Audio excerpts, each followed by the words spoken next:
Shout out guys. Ito ay alas 10 na lang gabi ang uwi ako kumuna. Ay, kumain muna ako bago uwi. Ayan o, dilim na. Kumain muna bago uwi. Ayan.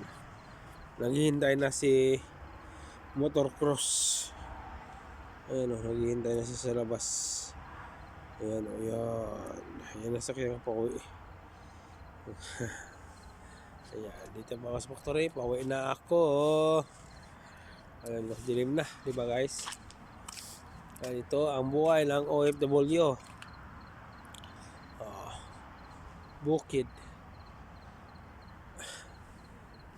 Gising lang umaga, alas 5. Tapos, punta naman sa work.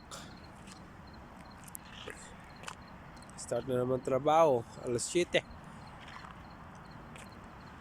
Kahit mahirap, sige lang guys.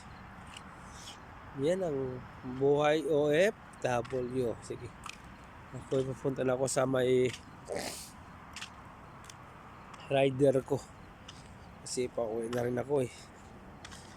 Gabi na. Alas 10 na. Ayan o. Gabi na. Ay buhay. Gising ka na alas 5. Wala na. Kaya pumayat na ako.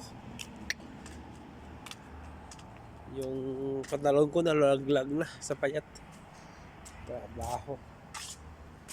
Sige lang guys. Tis-tis lang konti.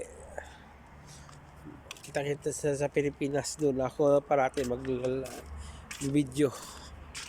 Kung anong ganap sa Pilipinas, kung anong trabaho ko doon. Kung wala na ako dito sa UAE. Sige guys, ayan na. Dito na ako. Pauwi na ako. Bihintay na si rider. Ayan. Sige guys. Thank you for your support. Support lang. Happy na ako. Thanks.